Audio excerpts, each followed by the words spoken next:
Manipur is once again staring at a dangerous escalation. The government has failed to resolve full-blown hostage crisis that is now exposing how fragile peace remains in the state.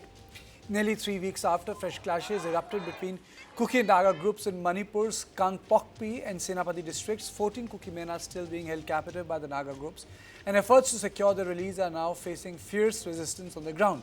The crisis began on May 13 when dozens of villagers from both communities were abducted amid rising tensions in the hill districts. After hours of confrontation, both sides initially released 14 captives each. But the standoff did not fully end. Naga groups in Senapati are still holding 14 Kuki men, claiming that 6 Naga men abducted earlier by Kuki groups are still missing. Kuki organizations, however, deny the allegation and insist that all hostages in their custody had already been released. With security forces unable to trace the 6 missing Naga men, the hostage crisis has now entered a deeply sensitive and volatile phase. On Monday, there were signs of a possible breakthrough. The United Naga Council, the most influential Naga bodies in the region, said discussions were underway to release the 14 captives after appeals from the Manipur government and several political leaders. Nagaland Chief Minister Neiphiu personally appealed for the unconditional release of the hostages and said he had sought Union Home Minister Amit Shah's intervention to trace the missing Naga men. Meghalaya's Chief Minister Conrad Sangma also appealed to the immediate release of all hostages. But just when a resolution appeared possible, tensions exploded again.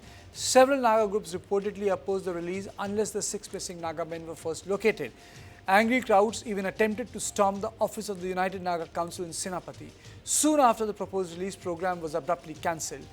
Manipur government says that the case involving the 6 missing men has now been handed over to the National Investigation Agency while search operations continue. But the bigger concern is when hostage taking itself becomes part of an ethnic confrontation, what does that say about the collapse of trust, law and normalcy in Manipur? On this issue, I'll be joined by 4 guests. I'm joined by Lieutenant General Shaukin Chauhan, former DG Assam Rifles, Dr. Thombing, Assistant Professor, National Law University and Judicial Academy, Colonel Shanti Kumar Sapam, spokesperson, Mehitti Heritage Society, and I'll be joined by Rajat Sethi, former political advisor to former CM Biren Singh. But let me straight away go to General Chauhan. Sir, why is it impossible to, rescue these 14 abducted men or those 6 or 5 missing Nagas in whichever part of Manipur they may be? Karthik, good evening. Thank you for inviting me to your show. It's a serious sign, Karthik. The idea that we are unable to find the 6 missing Naga men is a warning sign. It's not an isolated incident. The hostage crisis actually reflects a deeper breakdown of trust between communities. Hostage taking actually is a very dangerous escalation. Uh, when communities start detaining civilians to gain leverage, society is moving beyond protest to coercive conflict. That's an important issue. We have to understand that this issue is not merely one of Nagas versus Kukis. It's becoming a challenge to the state's monopoly over force, over the use of force. Civilians must never become a bargaining chip. Regardless of the ethnicity, hostage taking cannot be legitimized. So these are the issues, Karthik. We obviously the 6 Naga men have either been hidden or are somewhere, and no force, no investigation agency can find them. And the whole idea is to continue this breakdown of peace, of talks between communities. And more this breakdown of talks between communities happen, that much certain inimical forces against the state will gain. Because what they want to go back to is the violence that was there before this. And that's the issue. The immediate priority, of course, is humanitarian. Each captive must be released safely and unconditionally. The 6 Naga men are central to this impasse. Many Naga groups seem unwilling to release the captives until the fate of their 6 many missing Naga men are clarified. And this perception is driving events. In ethnic conflicts, the communities often believe that often matters more than what has been Okay. concluded. established. Okay, let me take opening comments from Rajat Sethi. Rajat joins me. He's former advisor to Biren Singh, former Chief Minister of Madhya Pradesh. Anyway, and he's also an expert in the Northeast. Thank you, Rajat. My question is very simple. The force is supposed to be the monopoly of the state. Here, the force has become monopoly of the communities, armed groups. And now this hostage crisis, which was supposed to be resolved under public pressure, did not get resolved. The men were not released. The matter has gone to the task force in Delhi, which means that neither the state has an idea where those 6 Naga men are, and the fate of the 14 Kuki men also hang very delicately. A fine balance. Rajat. I agree, Karthik. The fate of 20 individuals now hangs in this very weird situation. We first of all, any negotiations could not have been a one-way street. What I'm wondering is that, I mean, UNC, as a civil society representative of the Naga interests, was an important institution. But in this negotiation, since they were not able to ensure the release of the 6 Naga, tribe people from the Kuki custody, they have lost that space as well. Now, the militant groups on the Naga side have taken over the narrative. They are like, UNC no longer represents the interests of the Naga community. Now, this is a very, very slippery slope, because whatever, creating a space for civil society is a hard earned sort of space between militants on one side and the government on the other. And after this fiasco, it just barely took 24 hours for them to flip the situation, call an emergency meeting, and say that, hey, we are not in support of releasing these 14 Kuki community members.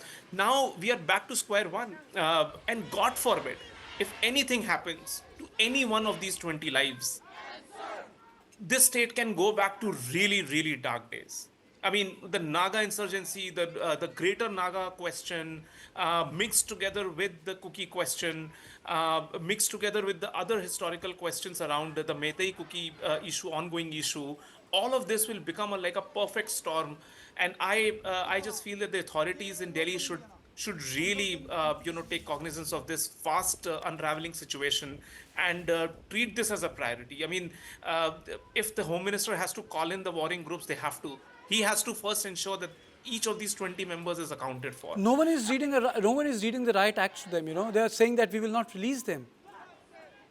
This is what I mean. The writ of the home minister is also not active here. I mean, it just calls serious questions. I mean, if the home ministry is constantly saying, I mean, you have a governor here who has the right connections in the home ministry, I just feel that the situation is getting out of hand very rapidly. The way a truce could have been brokered through the UNC route fell flat, because it became essentially a one side giving up all the people who were held, but the Kuki side not giving up anything. I mean, how is this a rational negotiated outcome? I mean, if I don't know if Kuki members are here or not, if somebody is here, they should come out and say that his people will have to release the Naga in captive. Otherwise, they are playing with hot wire here, and they know the dark history of the 90s. Okay. It can really get ugly from here. Okay. Dr. Tombing, your opening comments? Good evening. Thank you for the invitation. This particular problem that has cropped up again is very concerning with regard to the development that has taken place in this few days, etc. But then I believe the communities of Manipur are stuck in the narrative framing because apparently we do not have the real point man, let's say, and we suffer from strawman politics as well. So many pockets of powers. And then, in fact, when the government of Manipur was reinstalled, the idea was that you have a CM, which is from the Meitei Valley community, Manipuri. Then you have a deputy CM, which will be from Kuki community, and then another deputy CM from the Naga communities. And then that particular arrangement of power structure actually sounded good and relevant. But then in a context like ours, where we have too many pockets of powers and strawman politics are there, someone would come out as a president of some organization, secretary of some organization, and then member of some big organization. They'll make certain statement, and then you would like to believe that he does have some influence on the society. But apparently, when the rubber meets the road, it seems that he doesn't really have any weightage. And that is where things would go in a spin-off, certain kind of way, and apparently we might be hitting a dot in the dark. And that is where the challenges lies. To whom should you really speak? To whom should you negotiate this particular issues of taking hostages? Who should be that point man who is respectable and then who command respect of the larger communities? And then in this situation, I'm reminded of a situation during the Civil War in America when Abraham Lincoln was asked, we hope that God is on our side. And then Abraham Lincoln said, I hope we are on God's side. And I'm taking this particular phrase, anecdote, with responsibility, because the warring communities now, the Kuki and Nagas, are majorly Christians. Okay. Okay, Yeah, your that's- opening comments, Mr. Sapam? Good evening, Kartikeji, for having me in your show.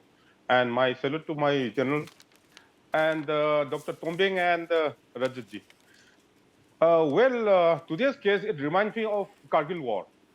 Kargil War, you know, the Pakistanis were there on the top, and they never accepted they were Pakistanis. They never accepted they were Pakistani soldiers.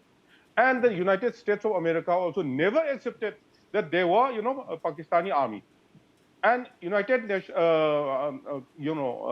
US, United States of America, they accepted just few years back, around 4-5 years back, that they were Pakistanis. This kind of thing is happening exactly in Manipur now. Now, what happened is the 6 Nagas, which were abducted, these hostages, they were abducted with the children and wives. And the other community, the Kuki community, straight away, they are saying that we don't know them. We did not abduct them. This is what they're claiming now. And their community is also not saying anything that please release the 6 hostages. Now, let's see the magnanimity of the Naga people, UNC, I would say, though because of the differences amongst the Nagas. Nagas means, you know, not only one community in the Naga also, there are many different tribes, right? So UNC had decided, let it be anything, let's hand over this thing, let's accept with the government. And the government has demanded, let's hand over the hostages, 14 abducted people. No thing happening. You know, the other group also must say, release them. These 6 people. Why you are kept? The other group is saying that they them? don't have it. That's the issue. The other group says that we don't have them. That is why I said that I remember Pakistan this time, Pakistan and America this time. When we had the Kargil war, they said that there was no Pakistani soldiers. That is exactly what I remember. And what happened is, when these children and the wives of the 6 Naga people, when they were abducted, and when they were released, they were not Biharis, or they were not from UP who abducted them. They were the Kukis. So how can they say that they don't have this thing, Kuki Naga chaps with them? It is ridiculous. Don't you think so? I'm asking the nation. It's not my opinion. I'm asking the nation that is it justified? Because the family of these 6 Naga people abducted, they were abducted by the Kukis. Okay. Let it be any group. Okay. But then they are saying now that we don't know them. So there are 2 things here. One, General Chauhan, why can there be a special op by the AR and other agencies to get these men? And secondly, why do you think one group is saying that we don't have them? Because this is fueling great anxiety. I don't want to use these words on my show and add to the problem, but this is fueling great anxiety when one group says we don't have them. Karthik, let me take each part of this question separately. Firstly, definitely there must be a special operation by the Assam Rifles and the Army and the Special Forces. We must get the intelligence. We must find out where these Nagas are. It's extremely important for us to find these Nagas, release these Nagas, and to tell the UNC, the United Naga Council, that these Nagas are alive and they've been released, and now please release these, because hostage taking is not correct. That's the first issue. And I still don't know why the Assam Rifles and the Army and the Special Forces have not been incorporated into this. They should have been incorporated into the beginning. Intelligence is a situation which starts from the beginning and continues even after the end. That's the first aspect. Second is that there is not one Kuki, insurgent group. There are about 26, maybe now 30, 35 groups operating there. And most of these groups are operating independent of each other. There's no united Kuki insurgent command. Like the 4-5 insurgent, Naga insurgent groups, the NSCN, IM, the NSCN Kaplang, the NSCN R, the NSCN KN. There are separate Kuki groups also. So one of these Kuki groups could have taken them, or it could have been a totally separate group that is keeping these Nagas with them to make sure that they are able to manipulate the violence within the state. Now, all these are aspects which we have to understand. It's not something that hasn't happened before. Violence has been manipulated before. It has been used before. And it has been used by political leaders. So I'm hoping that the political leaders, if they are involved, should be able to be convinced to release these Naga men so that the balance of the 14 can be released. In one of the ladies, when you saw in that, the photographs and the videos that you showed, was hostage taking should not be the way we go forward. And that's something we have to understand, that even the local people are saying that hostage taking should not be the thing. Dialogue must be instituted. And if the Naga, the United Naga group is not being taken into consideration and the Nagas are attacking this UNC office, then there is something seriously wrong here, Karthik, because there is no other way that we can get the Naga tribes together. As Colonel Sapam, my younger colleague, says, there is not one Naga tribe. There are 16 large Naga tribes just in Nagaland. And there are up to 10 to 12 Naga tribes in Manipur. And Senapati is the area of the Maomaram Nagas. And we're not sure who's taken whom. So these are important aspects, but I feel that Assam Rifles, the Army, and the Special Forces should have been incorporated from the beginning. Intelligence is a situation that should have started long before and continues and should continue throughout. Rajat, you have been in the state. It started between Kukis and the Meiteis. Now it has spilled out. It is becoming Nagas versus Kukis. And this is the longest hostage crisis I have seen. Before, there were retributions when the killings were taking place. And I really don't want to account for those killings which took place between the two communities. Why do you think that writ of the current administration is not running large? People were saying, no, the problem is with Biren Singh. No, Biren Singh has been removed. You have a new chief minister. Where is the problem? No, I mean, if we, let me be frank here and pardon my French. If you're trying to put forth lame excuses that in the state we don't know where the 6 men went away or 6 men and women went away. Absolutely. I mean, how lame can it be? Yes. Be it what, I mean, I'm not even going into the political question of who is in power, etc., etc. All the accountability lies with everybody: the army, the Assam Rifles, the state police, the state chief minister, the two deputy chief ministers, the administration of Kangpokpi, all of these people. How on earth in today's day and time can you come out and say that they are unaccounted for and there is no consequences on it? I mean, we have to come out of this comfort zone wherein the crisis has prolonged and we have just adjusted our mental understanding that this is how things are in Manipur. It cannot be the norm. And we have to therefore take a radically different opinion on this, radically different view on this. If it requires president rule, so be it. But it cannot be like a president rule that happened previously. I mean, where things still continued in limbo and they still continue and they're still continuing even between the Meiteis and the Kukis. We still don't have an But answer. Rajat, what is your opinion that why these civil societies enjoy such extraordinary power of influence in the state? No, the civil societies, in fact, they do not enjoy any confidence. This is why the civil societies of the Kukis also, they were sidelined. The civil societies of even the Meiteis were sidelined, and now UNC has been sidelined. The overground and undergrounds have taken over. They have no interest. I mean, even if you find some rational people in this lot and you negotiate out a settlement, they will not have the guts to go out and confront the others, the other militants, the undergrounds, because they would be knocked out. The real problem here is that The overground, underground there is one upmanship between them. Nobody has the interest to find a solution here, and the state is like is in a state of complete despair, as if you don't have any instruments left over with you.